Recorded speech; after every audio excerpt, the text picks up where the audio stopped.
Start. आज या ठिकाणी गंभीर स्वरूपाचा अपघात झाला। 2 तरुण या अपघातामध्ये मयत झाले, मृत्यू पावलेले आहेत आणि याच्या अगोदर सुद्धा या ठिकाणी अनेक अपघात झाले। त्यावेळी एरंडोल संघर्ष समितीच्या वतीने आम्ही अनेक वेळा हायवे प्रशासन असेल, पोलीस प्रशासन असेल, महसूल प्रशासन असेल, या सगळ्यांकडे या संदर्भात या ठिकाणी अंडरपास होण्यासंदर्भात आणि कृष्ण हॉटेलपासून तर दत्त मंदिरपर्यंत दोघं साईडने सर्व्हिस रोड आणि गटारी आणि समांतर रस्ते होण्यासंदर्भात आंदोलन केलं होतं।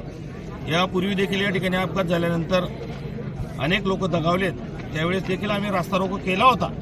त्यावेळेस सुद्धा आम्हाला या हायवे प्रशासनाचे जे प्रकल्प संचालक आहेत शिवाजीराव पवार यांनी लिखित स्वरूपात आश्वासन दिलं होतं की गेल्या 3 महिन्यात तुमच्या आंदोलनानंतर 3 महिन्यात या ठिकाणी समांतर रस्ते, गटारी आणि या ठिकाणी अंडरपासचा रस्ता, या ठिकाणी नव्हे तर टेलिफोन एक्सचेंज जवळ जोगोडा रस्त्याजवळ अंडरपास आणि पिंपळकोटा पिंपरी जवळ शाळेच्या मुलांसाठी अंडरपास, हे 3 रस्त्यांचे आश्वासन आम्हाला अंडरपासचे त्यांनी या ठिकाणी दिलेलं होतं। लिखित स्वरूपात ते आमच्याकडे आज पण आहे, परंतु त्या गोष्टीला गेले 9 महिने उलटून देखील या ठिकाणी त्या 9 महिन्याच्या कालावधीमध्ये 7 ते 8 तरुण या ठिकाणी दगावले आहेत आणि त्याचा परिवार, त्यांच्यावर विसंबून असलेले अनेक व्यक्ती आज निराधार झालेले आहेत।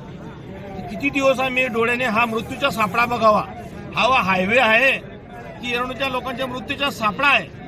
अनेक लोक या ठिकाणी येतात, अननोन असतात आणि त्या लोकांचा अपघात होऊन त्यांना जीव गमवावा लागतो, त्यांचा परिवार हा विस्थापित होतो।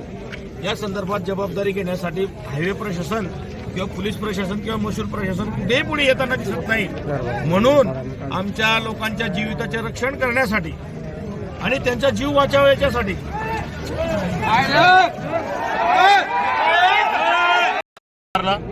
ऍक्सिडेंट मध्ये इथले लोक सांगतात की 9 महिन्यात कोणी ठेकेदार कॉन्ट्रॅक्टर जो असेल नसेल तर त्यांनी लिखित दिलं होतं बाबा की आम्ही करतो 3 महिन्यात, पण 9 महिन्या आधी जर हे काम झालं असतं तर आज आमचा भाऊ आम्ही गमावला नसता।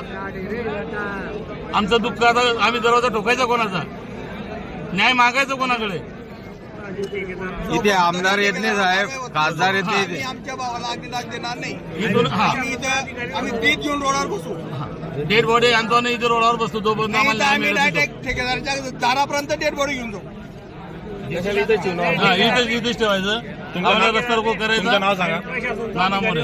तुमचं नाव? पुन्हा मोरे। कुठं राहता भाऊ? शिरसोली। तापरा। पहिल्या लिहिता का?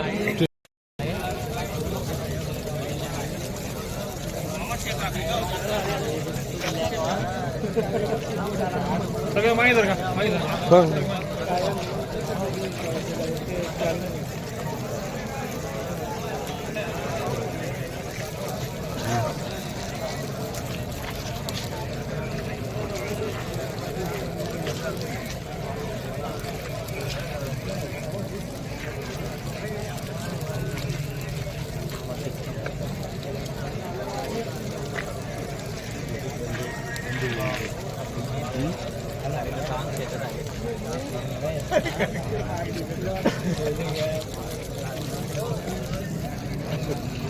आमचे